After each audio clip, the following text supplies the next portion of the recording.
Voice voice silent please. యెహోవా వాక్కు అమిత్తయి కుమారుడైన యోనాకు ప్రత్యక్షమై, యోనా, నినివే పట్టణస్థుల దోషము నా దృష్టికి ఘోరమాయను కనుక నీవు లేచి వెళ్ళి దానికి కలుగు దుర్గతి గురించి ప్రకటించు. ఈయన నన్ను నిన్ను వెళ్ళమంటాడేంటి? ఆ పట్నస్తులంటే నాకు అసలు ఇష్టం లేదు కదా.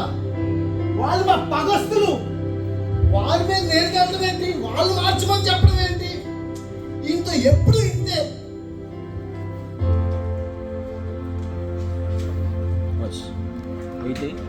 అయితే యెహోవా సన్నిధి నుండి తర్షీషునకు పారిపోవాలనని యోనా యోసేపుకు పోయి తర్షీషునకు వెళ్ళుచుండెను.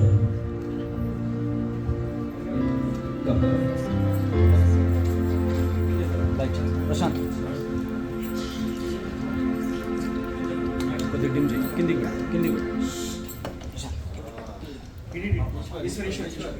అటువైపు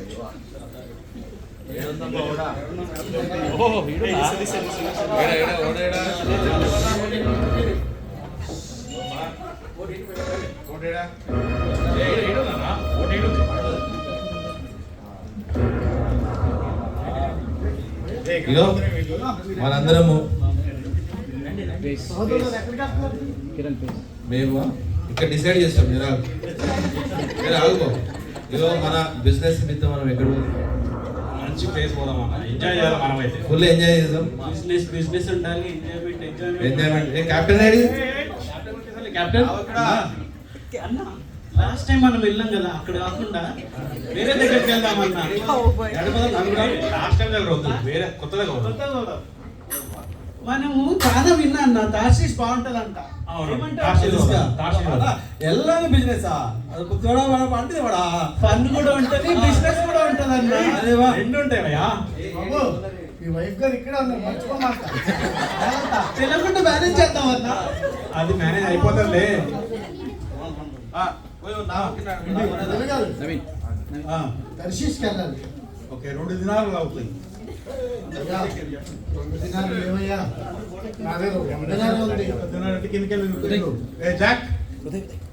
ఎందుకు సార్? డబ్బులు కాదా? 1 దినాలు డబ్బులు కాదా? మనిషిని అంచనా పడతారు సార్.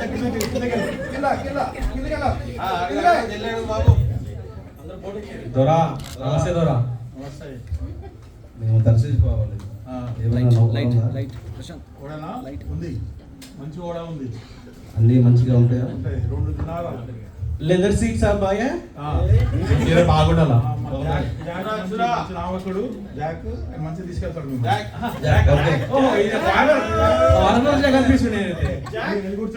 Jack sparrow. మంచిగా మసాలా బస్ అన్నీ ఉండాలి.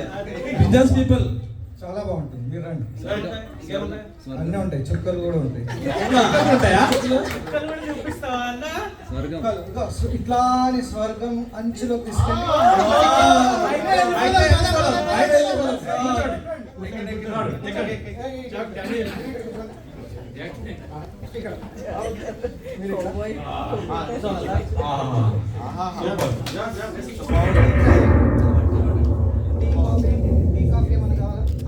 టీ కాఫీ కావాలండి.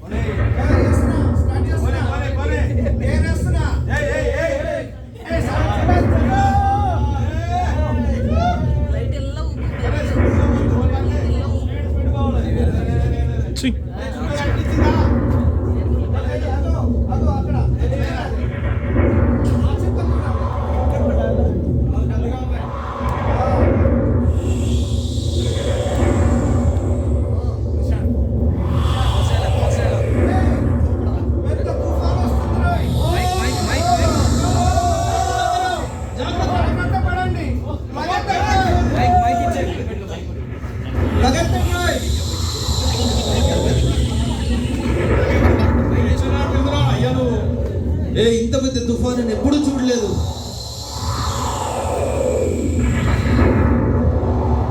మనమందరం గురించి మన దేవతను పూజిద్దాం రండి. కూడా పగిలిపోయేలాగుంది, మనం పడిపోయేలా ఉన్నాము. మన దగ్గర ఉన్న వస్తువులన్నీ మరి పడేద్దాము రండి.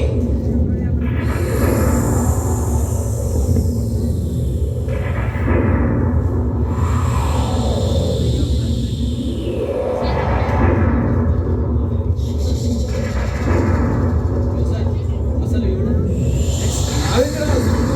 చెప్పులు అన్నారు ఇవేనా మాకు? వాన మునిగిపోతుంది.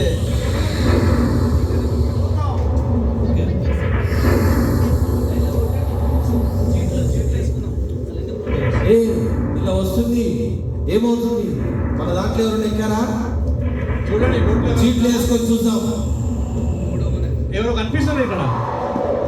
జ్యోతి జ్యోతి ఎవడు ఐరన్ లెగ్ అన్న ఎవడో శనిగాడు ఎక్కేసి ఉంటాడన్న మన బోట్లోకి. ఎంతసేపు అయినా ఇది తగ్గట్లేదన్న. చూడు చూడు, ఎవరది? మనం ఎట్లా గుర్తుపడతాము? చీట్లు వేసుకుందామా? మంచి పని. అప్పటికి యోనా ఓడ దిగువ భాగమున గాఢ నిద్రలో ఉండెను. చిటి లేదండి. పుట్టడా లే, నిద్రపోతా.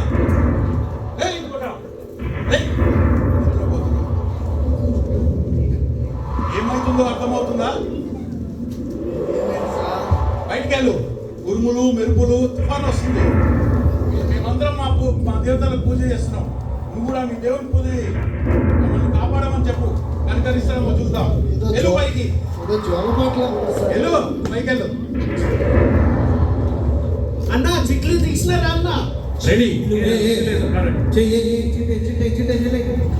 చీట్లు వేయగా యోనా పేరు వచ్చినందున వారు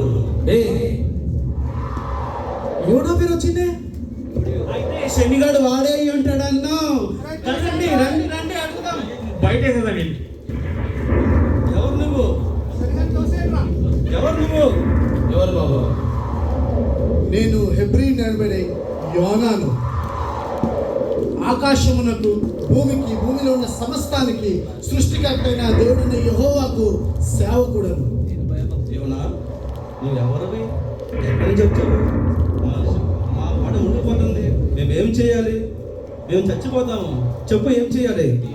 నాకు దేవుడు నినేవే వెళ్ళమన్నారు, కానీ అది నాకు నచ్చక నేను తర్షీష్కి వెళ్తున్నాను. దానివల్లే ఈ తుఫాను సంభవించినది మీ అందరికీ. ఇప్పుడు మేమేం చేయము. చేసినవన్నా దేవుడు చెప్తే దేవుడికే ఉల్టా చెప్తావాను. లేదు లేదు, దీనికి ఒక పరిష్కారం ఉన్నది. మీ అందరూ కలిసి నా కాళ్ళు చేతులు కట్టి నీటిలో పడివేయండి. అప్పుడు ఈ తుఫాను నిర్మలమైపోతుంది. మరి అలా చేస్తే మీ దేవుడు మాపై కోపగించడా? ఏమీ చూడలేదు. సరే, అట్లయితే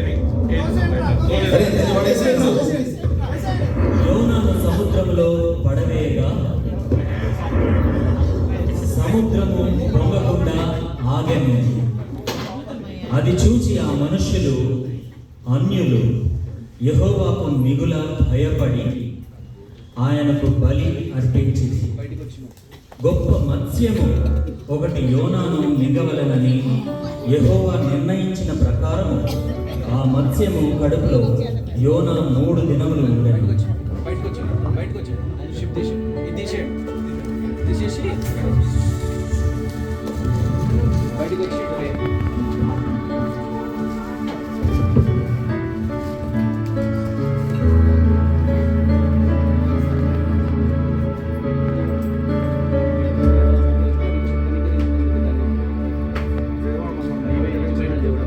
దేవా, మమ్మల్ని కనికరించినందుకు నీకు ధన్యవాదాలు. నీవే నిజమైన దేవుడు అని మేము ఒప్పుకొచ్చున్నాం. అప్పుడు వారు దేవుని యందు విశ్వాసం ఉంచి ఉపవాసం ఉండి ధనులేని అల్పులేని అందరూ గోనెపట్ట కట్టుకొని ఈ సంగతి నినవే రాజులకు వినబడినప్పుడు అతడు తన సింహాసనము దిగి తన రాజవస్త్రము వదిలి గోనె పట్ట కట్టుకొని బూడిదలో కూర్చుండెను. రాజు తన మంత్రి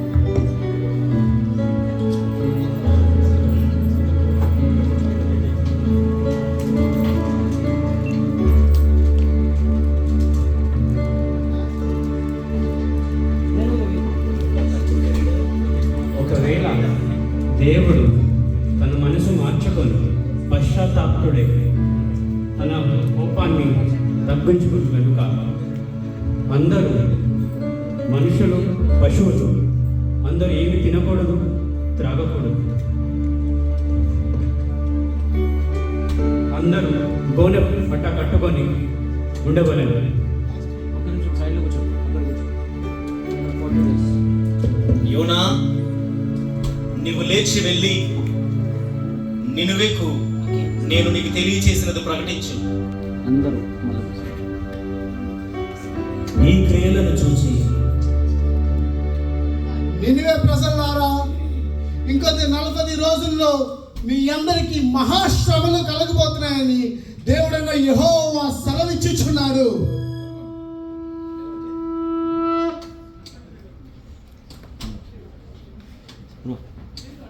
ఈ క్రియలను చూచి దేవుడు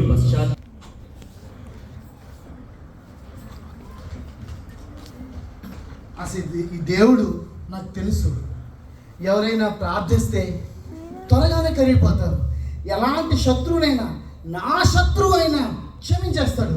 అంత కృప, కనికరము, జాలి, దయ కలిగిన దేవుడైనా ఇదే వచ్చిన బాధ.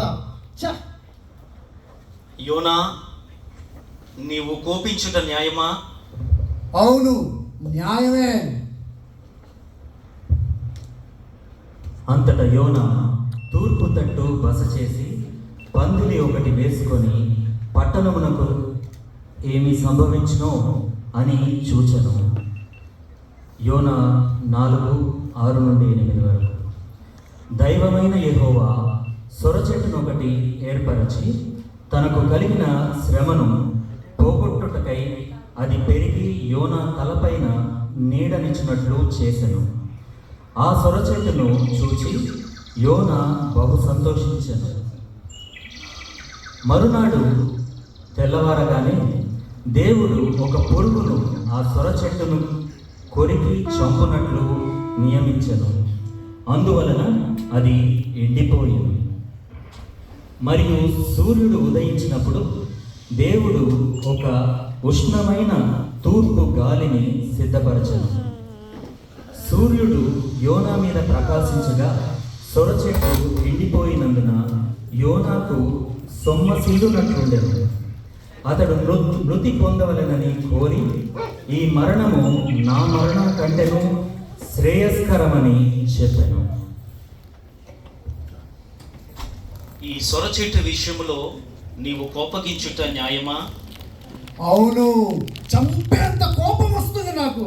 నీ న్యాయమే.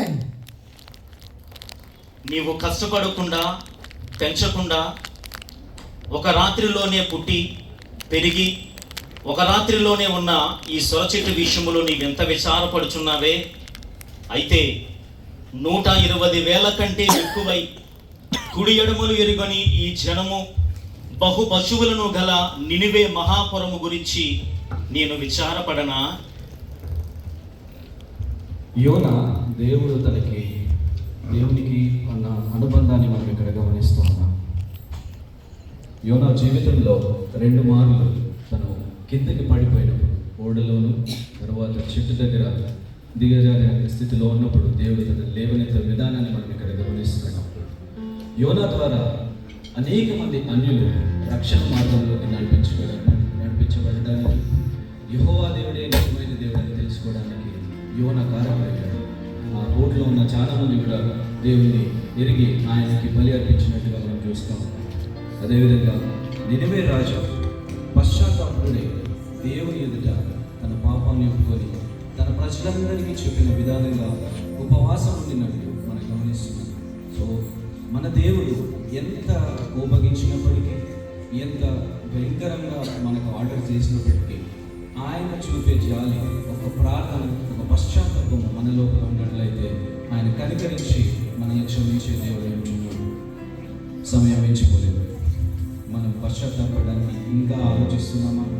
మనలో ఏమైనా ఇంకా కొదువుగా ఉన్నట్లయితే దేవుని ఎదుట మోకరిల్లి పశ్చాత్తాపడినట్లయితే తప్పక మనల్ని కనికరిస్తుంది.